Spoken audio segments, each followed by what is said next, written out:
Cricket Q&A पर मैं आप सभी का स्वागत करता हूं। भारत का जो ऑस्ट्रेलिया दौरा है उस पर जितने भी सवाल है वो सभी सवाल आज मैं लेता हूं।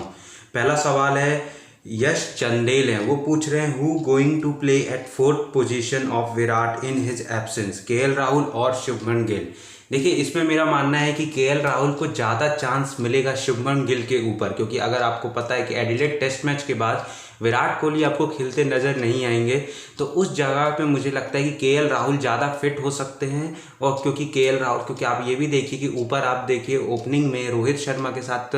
आपके मयंक अग्रवाल देखेंगे, तो ये दोनों जब एज अ ओपनर खेलते हैं तो पहले टेस्ट मैच में यानी कि एडिलेड टेस्ट मैच में केएल राहुल की जगह नहीं बनती। लेकिन जब एडिलेड टेस्ट मैच के बाद विराट कोहली हट जाते हैं तो वहाँ पे केएल राहुल एक अच्छा ऑप्शन है, क्योंकि केएल राहुल के पास वो एक्सपीरियंस भी है और साथ ही साथ सबसे बड़ी बात, जो केएल राहुल जो अपना परफॉर्मेंस लेके आ रहे हैं आईपीएल और भारत के लिए जो उन्होंने T20 और वनडे में जिस तरह से परफॉर्मेंस की है, तो वो अपने परफॉर्मेंस को यहाँ पर टेस्ट क्रिकेट में निखारना चाहेंगे। और जो टीम मैनेजमेंट का जो मैं जानता हूँ कि वो पहले केएल राहुल को ही खिलाएगी, शुभमन गिल के ऊपर खिलाएगी वो। फिर उसके बाद अगला सवाल है रोशन मेहरा, वो कह रहे हैं if India will win this test series then definitely place final of test championship. देखिए रोशन मेहरा जी, ये बात तो सही है कि अगर टीम इंडिया ये टेस्ट सीरीज जीत जाती है, यानी कि मतलब कि वो कम से कम कुछ नहीं तो 2 टेस्ट मैच या फिर 3 टेस्ट मैच जीतते हैं, तो उनका तो टेस्ट चैंपियनशिप के फाइनल में खेलना पक्का हो जाएगा। लेकिन ये भी आप समझिए कि इतना आसान नहीं होगा ये सीरीज जीतना टीम इंडिया के लिए, क्योंकि एडिलेड टेस्ट मैच के बाद विराट कोहली नहीं खेल रहे हैं और जो ये टीम है, जो टीम इंडिया है, ये टेस्ट सीरीज में एक बड़े प्लेयर के चारों इर्द गिर्द घूमती है। तो विराट कोहली का ना होना टीम के लिए मुश्किलें ला सकता है। लेकिन यहाँ पे टीम ये भी कोशिश करेगी कि वो कम से कम कुछ नहीं तो 2 टेस्ट मैच ड्रॉ भी करा जाए, तो वहाँ से जो ये सीरीज में अगर team India 2 test match draw करा देती है, तो वहाँ से जो उम्मीद है टेस्ट चैंपियनशिप के फाइनल में खेलने की, वो और ज़्यादा बढ़ जाएगी। क्योंकि इंग्लैंड का बस इकलौता एक सीरीज बचा है उनको खेलना, वो इंडिया के खिलाफ फरवरी मार्च में खेलेंगे। तो वो सीरीज भी डिपेंड करेगा कि इंडिया उस सीरीज में किस तरह का परफॉर्मेंस करती है, और इंग्लैंड के भी परफॉर्मेंस पे डिपेंड करेगा कि इंग्लैंड किस तरह का परफॉर्मेंस करती है। क्योंकि ये ना भूलना चाहिए कि इंडिया का वो होम सीरीज है, तो इंडिया को ज़्यादा एडवांटेज होगा। तो यहाँ पे जो ये सीरीज जो अभी ऑस्ट्रेलिया का दौरा है, जो टेस्ट सीरीज है, ये डिसाइड कर देगी कि क्या इंडिया फाइनल में अपनी जगह है वो पक्की कर लिया है कि नहीं। नहीं तो अगर नहीं किया है तो फिर वो अगला जो उसका होम सीजन है जो इंडिया में होना है, इंग्लैंड आएगी, तो उस पर डिपेंड करेगा कि इंडिया का जो परफॉर्मेंस है कि वो इंडिया टेस्ट चैंपियनशिप के फाइनल में खेलेगी कि नहीं खेलेगी।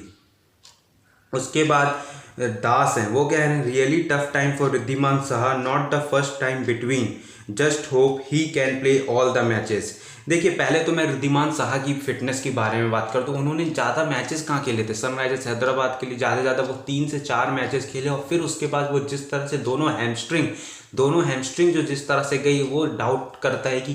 क्या रिद्धिमान साहा पहले टेस्ट मैच यानी कि एडिलेड टेस्ट मैच तक फिट हो जाएंगे। क्योंकि उसके पहले आपको पता है कि एडिलेड टेस्ट मैच के पहले भारत को 2 प्रैक्टिस मैच भी खेलने, एक रेड बॉल से एक पिंक बॉल से। अगर साहा दोनों मैचेस में से एक भी खेलते आपको दिखते हैं, अगर दोनों प्रैक्टिस में से एक भी प्रैक्टिस मैच में आपको साहा दिखते हैं, तो इतना तो 100% है कि अगर टीम मैनेजमेंट कहती है इंडिया की कि साहा जो है वो अभी वर्ल्ड के बेस्ट विकेट कीपर है। हालांकि मैं ऐसा नहीं मानता, मैं टिम पेन को मानता हूँ कि अभी अगर आप टेस्ट मैच में उठा के देखें तो टिम पेन अभी दुनिया के नंबर 1 टेस्ट विकेट कीपर है। लेकिन अगर टीम मैनेजमेंट कहती है कि रिद्धिमान साहा अभी वर्ल्ड के बेस्ट विकेट कीपर है, तो टीम मैनेजमेंट रिद्धिमान साहा के साथ विकेट कीपिंग में जा सकती है टेस्ट सीरीज के लिए। लेकिन टीम ये भी देखेगी कि जो प्लस पॉइंट यहाँ पर ऋषभ पंत को देता है कि वो उनकी बैटिंग है, क्योंकि ऋषभ पंत के पास वो फायर पावर है, जो अभी उनका परफॉर्मेंस भले वो निखार नहीं रहा, लेकिन वो फायर पावर वो कभी भी फायर कर सकते हैं अपनी बैटिंग में। जो बैटिंग की जो एबिलिटी है ऋषभ पंत के पास, वो थोड़ा सा ऋषभ पंत को एज देती है। तो ये टीम इंडिया के लिए अच्छा और एक बड़ा डिसीजन होगा, एक थोड़ा सा क्लिनिकल डिसीजन होगा कि किसको टीम इंडिया का जो मैनेजमेंट है वो चांस देता है, रिद्धिमान साहा या फिर ऋषभ पंत को। उसके बाद KL Rahul will be the x factor, ये कह रहे हैं मेहुल। देखिए केएल राहुल तो पूरा, आप अगर आप T20 सीरीज और वनडे सीरीज देखें तो इसमें तो केएल राहुल एक्स फैक्टर से भी एक्स फैक्टर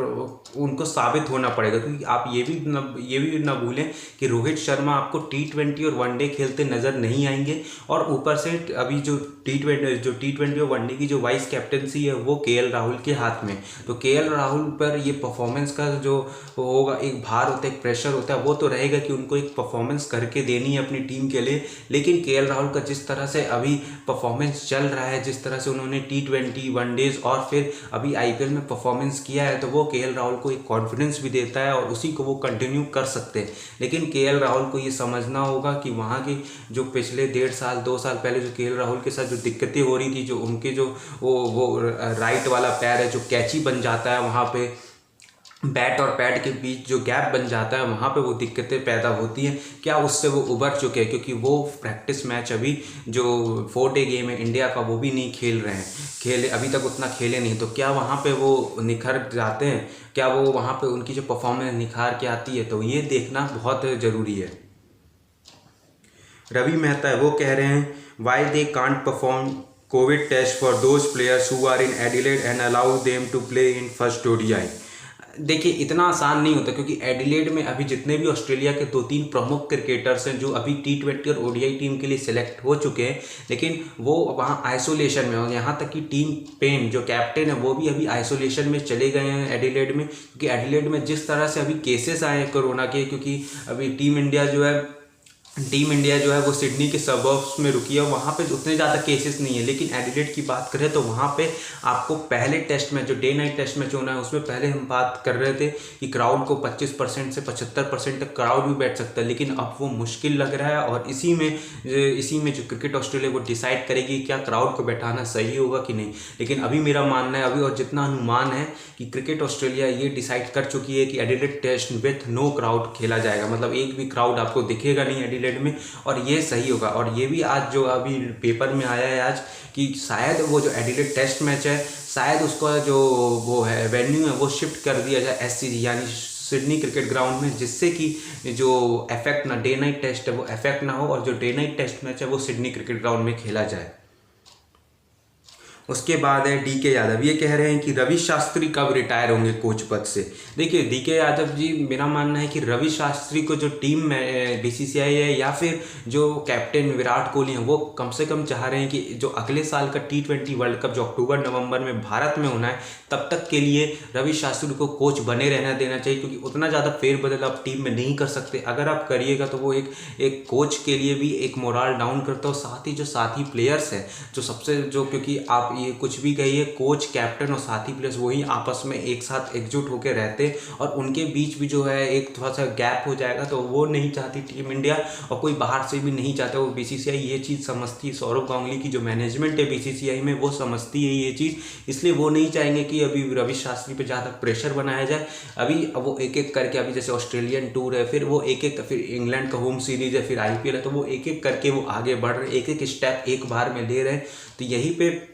जो BCCI है वो चाह रही होगी कि एक कैप्टन विराट कोहली और आपके कोच रवि शास्त्री को एक और मौका दिया जाए T20 वर्ल्ड कप के लिए, क्योंकि बहुत लोग ये भी कह रहे थे कि T20 वर्ल्ड कप से आप T20 वर्ल्ड कप में रोहित शर्मा को कप्तानी करनी चाहिए, लेकिन BCCI ऐसा नहीं सोचती है। BCCI चाह रही है कि रवि शास्त्री और जो विराट कोहली की जो एक जोड़ी है उसको वो अगले साल T20 वर्ल्ड कप जो भारत में होना है वहाँ तक बने रहे, जिससे कि जो टीम को ज़्यादा गैप ना हो, टीम में जो ज़्यादा गैप है खिलाड़ियों के बीच वो ना हो, और खिलाड़ी वहाँ पे एक अच्छा परफॉर्मेंस कर सके और टीम इंडिया को world cup T20 world cup दिला सके।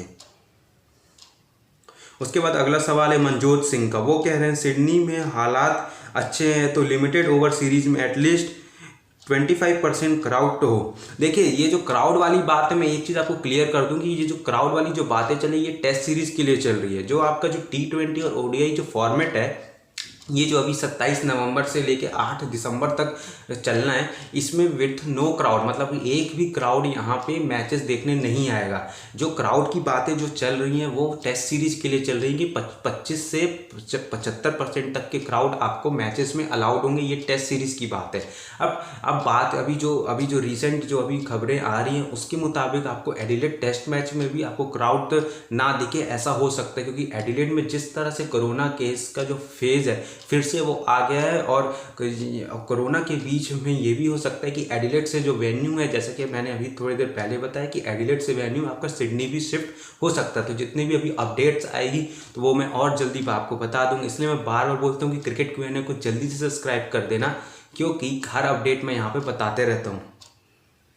फिर मद्राज है, वो कह रहे हैं Ishan Kishan deserve Indian team T20। देखिए मैं आपकी बात समझ रहा हूँ मद्रास की। ईशान किशन ने जिस तरह से भी मुंबई इंडियंस के लिए रन लगाए हैं उस तरह से बहुत कोई कह रहे हैं कि ईशान किशन को ऋषभ पंत की जगह पर T20 वनडेज फॉर्मेट खिलाना चाहिए। लेकिन आप ये ना भूलें कि T20 में अभी ईशान किशन ने अभी थोड़ा सा ही पैच में लोगों ने देखा थोड़े से ही रन है, क्योंकि उनका पिछला अगर आप डोमेस्टिक सीजन भी देखें तो वहाँ पे ईशान किशन के अभी उतने रन नहीं है। और मुंबई इंडियंस में उसने ईशान किशन ने इसलिए परफॉर्मेंस किया क्योंकि मुंबई इंडियंस ने ईशान किशन को कंटिन्यूसली कंसिस्टेंटली उनको बैक किया, तो इसलिए ईशान किशन की जो परफॉर्मेंस है वो निखर के आई है। लेकिन इस तरह की परफॉर्मेंस जिस तरह की है ईशान किशन ने, उनको अभी 2-3 सीजन लगातार परफॉर्मेंस करनी होगी। और सबसे इंपॉर्टेंट जो है, जो अभी इंडिया में डोमेस्टिक सीजन स्टार्ट होगा तो डोमेस्टिक में उनको रन लगाने होंगे। अगर वो रन लगाते हैं तो एक बड़े कंटेंडर हो सकते हैं ईशान किशन इंडिया की टीम के लिए विकेट कीपर स्लॉट में, क्योंकि जैसा कि MSK प्रसाद जो पूर्व सिलेक्टर है वो भी कह रहे हैं कि अगर ईशान किशन ने अभी अच्छा 2-3 पैच, अभी एक पैच आया, लेकिन अगर 2-3 पैच और अच्छा आता है उनका इंडिया का डोमेस्टिक सीजन, फिर अगले साल जो 2021 में IPL होना है तो वहाँ पर जब परफॉर्मेंस लग सकती है तो ईशान किशन एक अच्छे कंटेंडर बन सकते हैं इंडिया की टीम में जगह बनाने के लिए। उसके बाद पार्था सारथी मलिक है, वो कह रहे हैं I think if Ajit Agarkar would become the new chief selector that would be the great step for Indian cricket। देखिए अजीत अगरकर अगर चीफ सेलेक्टर बनते हैं, कोई भी चीफ सेलेक्टर बने, अजीत अगर कोई और भी बड़ा नाम बने, लेकिन मेरा मानना है कि जिस तरह से BCCI सैलरी देता है इंडियन क्रिकेट सेलेक्टर्स को, वो सेलेक्टर को बड़ा कभी नहीं बना सकती, क्योंकि हमेशा इंडियन क्रिकेट में हमेशा जो दबदबा रहा है वो जो इंडिया के कैप्टन है उन्हीं का दबदबा रहा है, चाहे सौरभ गांगुली हो, चाहे महेंद्र सिंह धोनी हो, चाहे अभी विराट कोहली हो, दबदबा इन्हीं का रहता है। इंडियन क्रिकेट की मैं बात कर रहा हूँ, तो कोच कोई भी बन जाए, कोच कभी बड़ा नहीं हो सका है, क्योंकि जो कैप्टन मांगता है टीम के, हाँ मुझे ये चाहिए, तो वो सेलेक्टर को देना ही पड़ता है। तो इसलिए अभी अजीत अगरकर एक अच्छा ऑप्शन है, क्योंकि जितने आपको ऑप्शन दिख रहे हैं एक प्लेट पे, उसमें से मैं ये कह सकता हूँ कि हाँ अजीत अगरकर एक अच्छे ऑप्शन है। लेकिन आप जो बात कर रहे हैं कि इंडिया के लिए एक अच्छा साइन होगा, तो उसमें मैं उतना सहमति नहीं रखता हूँ, क्योंकि मैंने जितनी 14-15 सालों में क्रिकेट देखी है उसके मुताबिक मुझे लगता है कि इंडियन क्रिकेट टीम के जो कैप्टन है उनका दबदबा ज़्यादा रहता है। चाहे आप कोई भी कैप्टन उठा लीजिए, अजहरुद्दीन, सौरभ गांगुली, महेंद्र सिंह धोनी या कोहली, तो कोई भी उठा लीजिए, उनका दबदबा ज़्यादा रहता है, जो वो मांगते हैं वो उनको मिलता है। तो यहाँ पे कोई भी सेलेक्टर बने, सेलेक्टर सही है अपनी जगह पे, वो एक अपना बस व्यू रख सकता है कप्तान के सामने, लेकिन जो टीम मेरे हिसाब से जो सेलेक्ट होती है, जितना मेरा एक्सपीरियंस है, वो कैप्टन के ही व्यूज़ पे होती है। ओजास वैष्णव है, वो कह रहे हैं रोहित शर्मा इस T20 कैप्टन। देखिए जैसे मैंने पहले भी कहा, रोहित शर्मा को आप IPL के बिना पे जो आप कह रहे हैं कि इंडिया की T20 टीम का कैप्टन बना दीजिए, इस पर मैंने एक पहले वीडियो भी बनाया था, वो आप जाके देख सकते हैं। अभी भी 34 व्यूज़ उसमें आ चुके हैं।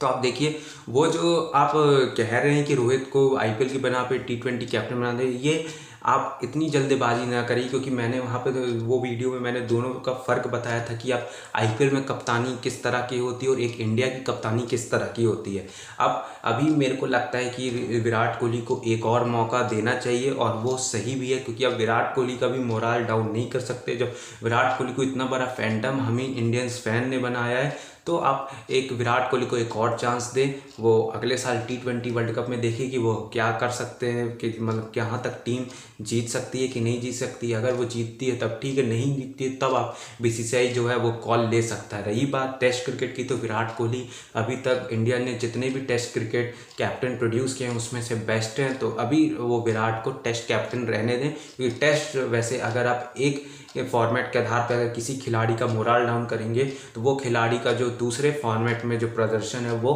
नीचे लग जाएगा, वो परफॉर्म नहीं कर पाएंगे, वो प्रेशर वो ज़रूर दिखेगा, कोई भी खिलाड़ी हो प्रेशर ज़रूर दिखता है। उसके बाद एक और सवाल लेते हैं, एक आखिरी सवाल जो है, अश्विन बाहर के दौरों में क्यों नहीं परफॉर्म कर पाते। देखिए अश्विन तो ये खुद ही जानते कि वो बाहर के दौरे पे क्यों नहीं परफॉर्म कर पाते। अगर मैं बात करूं अश्विन की, तो अश्विन की सबसे बड़ी दिक्कत अगर हम सेना कंट्रीज़ की करें तो वो जाते हैं, पहला टेस्ट मैच खेलते हैं, फिर उसके बाद क्या उनको दिक्कत हो जाती है, क्या मतलब कि वो उनकी फिटनेस जो है वो नीचे चली जाती है, और उसके चलते क्या हो जाता है कि वो अश्विन जो है अपनी जो परफॉर्मेंस की जो कंसिस्टेंसी एक अलग चीज़ होती है वो उस पर रख नहीं पाते। और उसी जगह पे अगर हम बात करें, वो भी एक ऑफ स्पिनर है, अगर हम बात करें कंपेयर करें मोइन अली जो इंग्लैंड के लिए खेलते या फिर नेथन लायन, तो इन लोग जो है एक जो है वो टप्पे पे बॉल पटकते रहते वहाँ पे वो कराते रहते हैं, और वहाँ पे जो है अश्विन जो है एक्स्ट्रा ट्राई आउट करने के चक्कर में वो गेम से बाहर हो जाते हैं। तो यहाँ पे अश्विन को मेरे को तो कम चांस लगता है कि अश्विन को पहले टेस्ट मैच में मौका मिलेगा, क्योंकि मेरे को जहाँ तक उम्मीद है कि वो जडेजा के साथ ही जाएंगे, क्योंकि जडेजा एक लाइन पे जो बॉलिंग करते हैं, जिस तरह के नेथन लायन अभी मोइन अली करते हो, जडेजा आपको बैटिंग में भी एक ऑप्शन अच्छा देते हैं। लेकिन अगर अश्विन को मौका मिलता है तो अश्विन को यहाँ पे एक चीज़ मैं बोलूँगा कि अश्विन को एक टप्पे में बॉल पकड़ के डालनी और एक ही चीज़ करानी है, वो है उनकी ऑफ स्पिन। बाकी का एक्स्ट्रा ट्राई आउट करने की ज़रूरत नहीं है। कभी कभार बीच में एक चीज़ अब वो ट्राई कर सकते हैं, वो है उनकी कैरम बोर्ड, लेकिन उसके अलावा मेरे को नहीं लगता कि और जो IPL में जिस तरह से वो करा रहे थे एक्स्ट्रा ट्राई आउट करने, ये फलाना ठिकाना जो भी कर रहे थे वो नहीं करनी चाहिए। उनको बस अपना जो ऑफ स्पिन है, जो उनका ट्रेडमार्क है, उस पर भरोसा रखना चाहिए। तो यही कुछ सवाल थे जो सवाल मैंने आपके लिए। जल्दी से और भी सवाल आप भेज सकते हैं, मुझे कमेंट करिए अपना सवाल, और मैं यहाँ पे अपने आपके सवाल में देता रहता हूँ। जल्दी से क्रिकेट Q&A को सब्सक्राइब कर दीजिए, क्योंकि मैं बार बार बोलता हूँ, थक गया हूँ कि क्रिकेट Q&A को जल्दी सब्सक्राइब करिए, क्योंकि आपके हर क्रिकेट का सवाल मैं यहाँ पे आंसर करता हूँ। जल्दी अपने दोस्तों को भी शेयर करिए वीडियो को लाइक करवाइए, और अपने दोस्तों से भी ये चैनल को सब्सक्राइब कराइए। तब तक के लिए शुक्रिया। मिलता हूँ अगले वीडियो में, और भी अपडेट्स आएंगे इस ऑस्ट्रेलिया दौरे पर, तो वो मैं बताऊँगा, और साथ ही आपके सवाल भी जल्द से जल्द लूँगा।